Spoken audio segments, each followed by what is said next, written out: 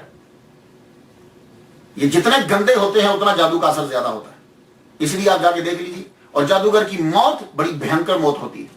بعض اوقات تو اس کی قبر میں سے آگ نکلنے لگ جاتی ہے اس کے دفنانے سے پہلے. جادوگروں کے پاس مت جایا کرو. کیوں جاتے ہو جادوگروں کے پاس جبکہ آپ کے پاس آیت الکرسی ہے؟ کیوں جاتے ہو جادوگروں کے پاس جبکہ آپ کے پاس آمن الرسول ہے؟ کیوں جاتے ہو جادوگروں کے پاس جبکہ آپ کے پاس واللہ الذی لا الہ الا هو سورہ حشر کی آیات ہیں؟ کیوں جاتے ہو جادوگروں کے پاس جبکہ آپ کے پاس معوذتین ہیں؟ ضرورت ہی نہیں ہے. اس لیے نماز پڑھو, نیکی کرو. یہ جن ویسے ہی تم سے ڈریں گے.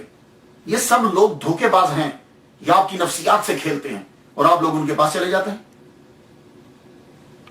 تو جادوگر کے پاس یہ گئے ابو حفص, جا کے لگے, اس نے کہا 40 دن تک کوئی نیکی نہ کرنا, پھر میرے پاس آؤ. 40 دن کے بعد گئے جادو سیکھنے کے لیے.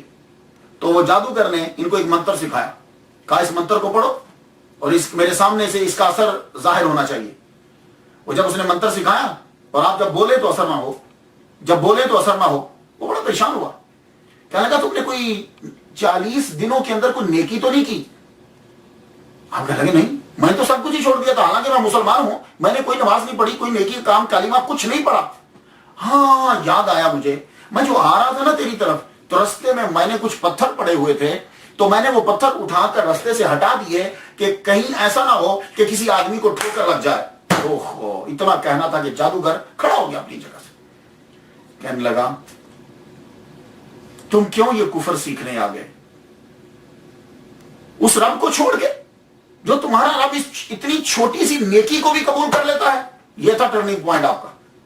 تو تب آپ نے سب کچھ چھوڑ دی, لڑکی چھوڑی, سب کچھ چھوڑا, جادو چھوڑا, لوہے کا کام کرتے تھے. رب تعالیٰ کی طرف پھر اس طرح لگے کہ ایک دن جذب کی کیفیت میں آپ نے بھٹی میں سے لوہا خود نکال کر ہاتھ کے اوپر رکھ لی, گرم لوہا ہاتھ کے اوپر رکھ لی, اور یوں مارنے لگے. مریدین اور شاگرد دیکھ رہے ہیں. ایک دم سے جب کیفیت ختم ہوئی تو نیچے آپ نے پھینکا, لیکن ہاتھ آپ کا جلا نہیں. یہ گئے حضرت شبلی رحمۃ اللہ علیہ. اصل میں وہ کیا کریں گے, وہ بتانا پڑتا ہے کہ کون آدمی کس کے پاس گیا. یہ وقت کا ولی یہ حضرت شبلی رحمۃ اللہ علیہ کے پاس گئے. حضرت شبلی رحمۃ اللہ علیہ کے پاس یہ مہمان رہے 4 ماہ. 4 ماہ حضرت شبلی رحمۃ اللہ علیہ کے پاس یہ رہے. اور آپ حیران ہوں گے, ہر روز حضرت شبلی رحمۃ اللہ علیہ مہمان نوازی ان کی نئی طریقے سے کرتے, نیا کھانا لاتے, بڑی ضیافت کرتے ان کی. اور ہم لوگ تو میرا 1-2-3 دن کے بعد تنگ آ جاتے ہیں نا. 4 ماہ تک شبلی رحمۃ اللہ علیہ نے ان کی ضیافت کی, 4 ماہ تک. تو جب 4 ماہ کے بعد وہ واپس نیشا پور جانے لگے تو کہنے لگے شبلی تم نے بڑا تکلف کیا ہے, اب تم ہمارے پاس آنا, ہم تمہیں بتائیں گے کہ ضیافت کیا ہوتی ہے, مہمان نوازی کیا ہو, میزبانی جو ہے وہ کیا ہے, ہم تمہیں بتائیں گے. میں نے کہا ٹھیک ہے. تو حضرت شبلی رحمۃ اللہ علیہ پھر 39 مریدوں کو لے کر نیشا پور پہنچے ابو حفص حداد رحمۃ اللہ علیہ کے پاس. 39 وہ خود یہ 40 آگے انہوں نے ان کا استقبال کیا. 41 شمیں جلائیں, 41 شمیں جلائیں حضرت شبلی رحمۃ اللہ علیہ کے استقبال کے اندر. حضرت شبلی رحمۃ اللہ علیہ نے کہا آپ تو کہتے تھے کہ تکلف نہیں کرنا چاہیے, تو باقی چیزیں تو چھوڑو, یہ 41 شمیں آپ نے جلا دی. کہنے لگے دیکھو تم سمجھتے ہو کہ یہ اسراف ہے تو اٹھ کے بجھا دو, اٹھو بجھاؤ. حضرت شبلی رحمۃ اللہ علیہ نے بڑی کوشش کی, ایک شمع کے علاوہ کوئی شمع وہ بجھا نہ پائے. تو حضرت ابو حفص کہنے لگے وجہ یہ ہے, یہ ہم 41 تھے, میں اور تم 4, میں نے تم لوگوں کے لیے 40 شمع جو ہے وہ جلائی. ایک میں نے اپنے لیے جلائی تھی, تو جو میں نے اپنے لیے جلائی وہ بجھ گئی, اور جو میں نے تمہارے لیے جلائی مطلب اللہ کی رضا کی خاطر جو میں نے جلائی تھی وہ نہیں بجھی. اس لیے یہ اسراف نہیں ہے, یہ تکلف نہیں ہے, کیونکہ میں نے یہ جو کام کیا وہ اللہ کی رضا کی خاطر کیا. اللہ اکبر جل شانہ. حضرت شبلی رحمۃ اللہ علیہ تقریر شروع کر دی آپ نے. اولیاء کرام واعظ بھی تو فرماتے ہیں, اتنا علم سیکھا تھا, تقریر فرما رہے ہیں. تقریر جب کر رہے ہیں تو حضرت سری سختی رحمۃ اللہ علیہ کے صحبت میں رہنے والے ابو الحسن نوری رحمۃ اللہ علیہ, امیر القلوب کا ان کو خطاب دیا گیا, ابو الحسن نوری رحمۃ اللہ علیہ کو. اور نوری ان کو کیوں کہا جاتا ہے؟ نوری اس لیے کہا جاتا ہے کہ جب رات کو عبادت کرتے تو کمرے میں کوئی آگ نہیں ہوتی تھی, لیکن پورا کمرہ منور ہوتا تھا. ہمیں تو لائٹیں جلانا پڑتی ہیں, لائٹس جلانا پڑتی ہیں, اور جب کبھی اندھیرے میں گفتگو کرتے تھے تو جو لفظ نکلتا ساتھ لائٹ نکلتی, اس لیے آپ کا نام پڑ گیا ابو الحسن نوری. ابو الحسن نوری رحمۃ اللہ علیہ یوں تقریر کر رہے ہیں, شبلی رحمۃ اللہ علیہ ابو الحسن نوری گئے, کچھ تھوڑا سا سننے کے بعد بولے تم تقریر کر رہے ہو, اللہ بے عمل سے خوش نہیں ہوتا, تم با عمل ہو تو تقریر کرو ورنہ ممبر سے اتر جاؤ. کیا کہنے یار, کیا اس جملے پہ ہم پورے اتریں گے؟ نہیں. لیکن اب کیا کریں, میرے استاد محترم ڈاکٹر سرفراز نعیمی شہید رحمۃ اللہ علیہ کہا کرتے تھے, بڑی خوبصورت انہوں نے بات کہی, میں انہی کا شاگرد ہوں, یا انہی کا احسان ہے. وہ کہا کرتے تھے کہ دیکھو لوگ اکثر کہتے ہیں کہ اندھے کے ہاتھ میں شمع دے دی جائے تو اندھے کو کیا فائدہ, تو فرماتے تھے چلو اندھے کو نہیں فائدہ, جو دوسرے گزر رہے ہیں ان کو تو فائدہ ہوگا. فرماتے تھے ٹھیک ہے کرتے رہو, اللہ پاک کرم فرما دیں گے, کبھی اللہ تعالیٰ ان کے قبر پہ کروڑوں رحمتیں نازل فرمائے. تو ابو الحسن نوری کہنے لگے باعمل ہو. اب ان سے حضرت شبلی رحمۃ اللہ علیہ کے بارے میں کہا جائے گا کہ باعمل, لیکن نہیں.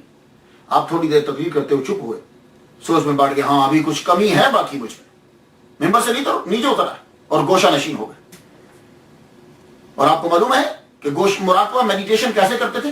آج تو امریکہ کے اندر بھی, یورپ میں بھی, جرمنی کے اندر بھی, انگلینڈ کے اندر بھی میڈیٹیشن ہال کھل گئے ہیں, وہاں لوگ جا کے میڈیٹیشن کرتے ہیں. انڈیا کے اندر بھی ایسے سینٹرز ہیں, لیکن میڈیٹیشن ان کا دیکھیے, ایسا میڈیٹیشن کرتے بالکل موشنلیس ہو جاتا. تو کسی نے پوچھ لیا, ابو الحسن نوری رحمۃ اللہ علیہ خود ہی پوچھتے ہیں, کہ شبلی یہ تو جو میڈیٹیشن مراقبہ کرتے ہو, یہ سچویشن جو بناتے ہو, جو کیفیت ہے تمہاری, ذرا حرکت نہیں ہوتی, یہ کہاں سے سیکھا ہے؟ کہنے لگے ایک بلی سے سیکھا ہے. کیا بات ہے, کہنے لگے ایک بلی سے میں نے یہ سیکھا ہے مراقبہ کرنا. کہنے لگے وہ کیسے؟ کہا ایک دن میں بیٹھا ہوا ہوں کہ ایک بلی ایک چوہے کو پکڑنا چاہتی تھی, وہ اس طریقے سے بیٹھ گئی کہ اس کی جسم کا ایک بال بھی حرکت نہیں کر رہا. تو اس دن میں نے سوچا کہ جب خوراک کے لیے ایک بلی یوں موشن لیس بے حس ہو کے بیٹھ سکتی ہے, تو میں اپنے اس خالق کے لیے جو سب کو رزق دے رہا ہے, میں اس کے غور و فکر اور تدبر کے لیے کیوں نہیں میڈیٹیشن مراقبہ ایسے کروں. اللہ اکبر جل شانہ. حضرت ابو بکر شبلی رحمۃ اللہ علیہ پر اکثر جذب کی کیفیت رہتی. ایسی حالت میں ان سے جو کلمات صادر ہوتے لوگوں کی سمجھ میں نہیں آتے. اہل باطن کی بھی ایک شریعت ہوتی ہے جس کی بجا آوری ان پر فرض ہوتی ہے, وہ لوگوں کو الٹ لگتی ہے, مگر جن کو حکم ہے ان پر وہ فرض ہے. یہ بات میں اس ٹاپک کو زیادہ نہیں چھیڑوں گا, یہ جذب کو اور مجذوب کو میں اس پہ ڈسکس نہیں, وہ مشکل ہو جائے گی. لیکن اگر آپ یہ سمجھ سکتے ہو اتنے سے تشریح میں تو سمجھ جاؤ. اصل میں ہوتا یہ ہے کہ یہ لوگ, ان پر بھی ایک حکم صادر ہوتا ہے, ہمیں وہ حکم الٹ لگتا ہے, لیکن ان کے لیے اس پر عمل کرنا فرض ہوتا ہے. میں آپ کو مثالیں دے دوں, اگر آپ سمجھ جائیں تو سمجھ جائیں. دیکھیے بچہ دریا میں ڈالنا, میں آپ سے پوچھتا ہوں, جتنے میرے سامنے مجھے سن رہے ہیں, ماشاءاللہ 50 لاکھ کے قریب ویورز ہونے والے ہیں, اور جو ہیں 1000 سے بڑھ گئے ہیں سبسکرائبرز, اور بھی وہ لوگ کافی ساری دوسری چینلز پہ بھی ہیں. میں آپ سے پوچھتا ہوں, مجھے بتاؤ کیا دریا میں بچہ ڈالنا جائز ہے؟ نہیں جائز نا, نہیں نا. ہاں امریکہ میں تو ویسے ہی بچے کو تم کچھ کہو گے بھی تو وہ پولیس آ کے پکڑ لے گی تمہیں. اچھا بچہ دریا میں ڈال سکتے ہو؟ نہیں. موسیٰ کی ماں کو رب کہہ رہا ہے بچہ دریا میں ڈال دے, تو آپ کو یہ اچھا نہیں لگ رہا نا, لیکن موسیٰ کی ماں پہ فرض ہے کہ بچے کو دریا میں ڈال دے رات کے ٹائم. اچھا آگے بڑھتا ہوں. بیٹے کو ذبح کرنا کیسا ہے؟ پولیس پکڑ کے لے جائے گی نا. یہاں ایک امریکہ کے اندر ایک بندے نے اپنی بیٹی کو مار دیا, بڑی خوبصورت, ایسا لگتا تھا جیسے گڑیا, خدا تعالیٰ نے کما, اس کو اس نے مار دیا, پولیس پکڑ کے لے گی.